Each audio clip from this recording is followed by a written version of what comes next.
Bonsoir. François Mitterrand et Édouard Balladur ont adressé à Madeleine Renaud des messages de condoléances dans lesquels le président et le Premier ministre font part de leur émotion et tristesse. Jean-Louis Barrault est mort, il avait 83 ans, c'était l'un des grands symboles du théâtre français, Thierry Dujon. Toutes les pièces, qu'elles soient tragiques ou comiques, qui ouvrent sur le rêve et qui cheminent par un grain de folie, qu'il s'agisse de Claudel, qu'il s'agisse de Duras maintenant, eh bien, sont en général de très bonnes pièces parce qu'elles sont poétiques. La poésie, c'est avoir un grain de folie et s'ouvrir sur le rêve. Toutes les époques, toutes les tendances. Depuis les années 30 et jusqu'à aujourd'hui, le profil d'Aigle et les boucles enfantines de Jean-Louis Barrault ont servi tous les auteurs. Les classiques, Rabelais, Shakespeare, Tchekhov ou Cervantes, comme les modernes, Genet, Cocteau, Claudel, Beckett ou Ionesco. Tous, même si le prince du théâtre à la silhouette nerveuse a toujours chéri ses contemporains, au Marigny, au Palais Royal, à l'Odéon, au Récamier ou au Rond-Point. Comédien, metteur en scène, directeur de troupe, Jean-Louis Barrault savait et voulait jouer tous les rôles pour le monde théâtral, même le mime qu'il allait donner à Marcel Carné pour ses Enfants du Paradis. C'était juste après la guerre et il partageait depuis 5 ans sa vie avec une jeune pensionnaire de la Comédie Française. Les visages angéliques de Barrault et de Madeleine Renaud allaient devenir indissociables pour un demi-siècle de bonheur affiché.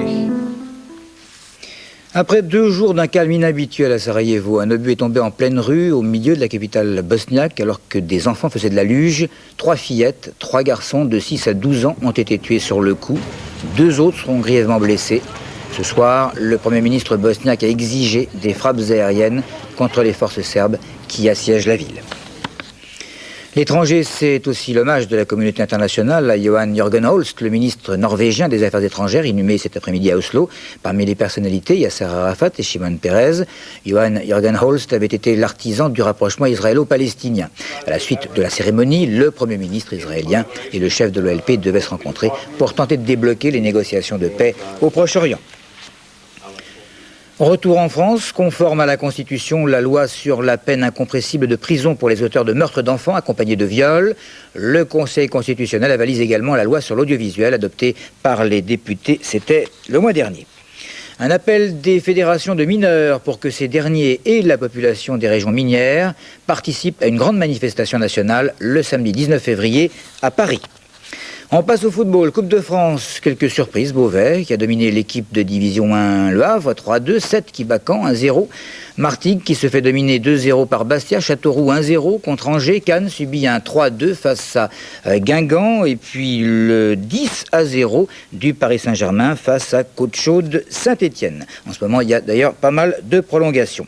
Côté tirage au sort de l'Euro 96, les Bleus auraient pu plus mal tomber. Ils vont affronter en groupe 1 la Roumanie, la Pologne, Israël, la Slovaquie et l'Azerbaïdjan. Détail Philippe Doucet. De toute son histoire, la France ne s'est qualifiée qu'une seule fois pour une phase finale de championnat d'Europe. C'était en 92 avec Platini. Pourquoi alors tant d'optimisme après ce tirage au sort? D'abord parce qu'aucune sélection du groupe ne semble supérieure. Certes, Bobby Charlton nous a offert la Roumanie, seule équipe du groupe qualifiée pour la Coupe du Monde, dans un groupe où il y avait la Belgique, mais aussi le Pays de Galles et l'ex-Tchécoslovaquie. La Pologne est devenue, elle, beaucoup plus faible, 4e de son dernier groupe, loin de la Norvège, des Pays-Bas et de l'Angleterre. Azerbaïdjan et Slovaquie, 2 nouveaux dans cette compétition. Il faudra s'habituer à leur visage. Et enfin, Israël, là, on ne pourra évidemment que se méfier. Optimisme encore parce qu'il y aura 2 qualifiés dans 7 des 8 groupes pour une phase finale réunissant 16 équipes au lieu de 8. Optimisme enfin, car notre groupe, le numéro 1, n'a rien à voir avec le 2, où le Danemark, champion d'Europe en titre, aura affaire à l'Espagne et la Belgique. Sonia Bonali n'a pas déçu. Pour la 4e fois, la Française est championne d'Europe de patinage artistique.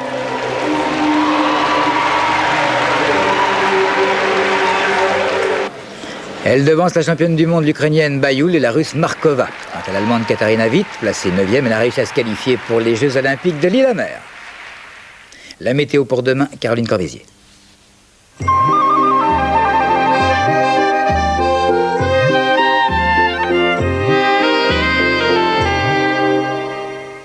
Demain matin, la région Poitou-Charentes, les Pays de Loire et le Centre se réveilleront sous le brouillard, sous la bruine pour la région parisienne, la Champagne et les Ardennes.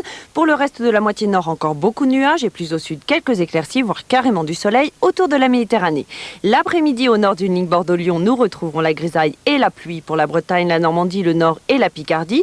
Au sud, hormis le sud-ouest qui aura lui aussi droit à son quota de nuages, les éclaircies resteront au programme. Douceur toujours du côté du Mercure, avec -1 à Lyon, 10 à Paris et 14 à Ajaccio. Dans un instant, les oiseaux sont des cons. C'est sûrement le prélude de la nuit de la connerie sur Canal. Excellente fin de soirée à tous.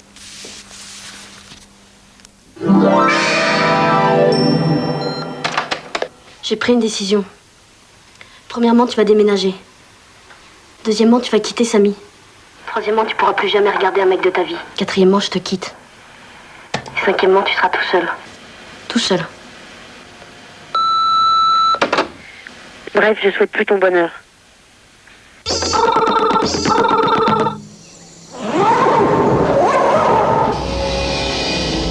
Bonjour, ça va? GR44, faites demi-tour.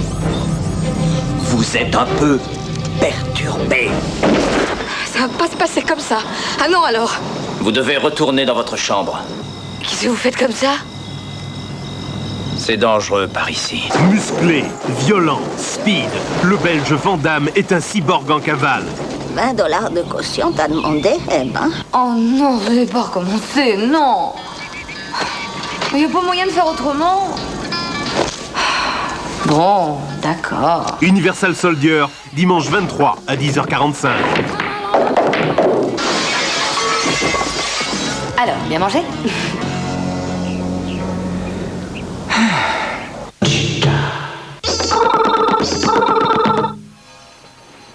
Oh putain, je viens de rêver d'une femme dans une situation incroyable. Et c'est une femme que tu connais? À peine, mais il faut que je la séduise. Vous êtes fou. C'est peut-être très prétentieux, non? Quoi? Que le rêve devienne réalité. Après, prétentieux, je sais pas. Un peu cher, sans doute. Mais là, je rêve, là. Eh ben justement, un rêve, c'est rare, donc c'est cher. Et tu crois qu'elle mérite ton amour à ce point-là? Reformulez la question. Seriez-vous frivole? Il est pitoyable. Mais qu'est-ce que je fous là? Mais qu'est-ce que je fous? Bah! Mais qu'est-ce que tu fous là? C'est vrai que je suis pitoyable. Vous seriez pas un peu parano? Non, lucide. Fais que ton rêve soit plus grand que la nuit. Pierre Jolivet met en scène, Marc Jolivet joue sur les mots. À l'heure où les grands fauves vont boire, jeudi 27 à 20h35. Vous ne passeriez pas la nuit avec moi par hasard?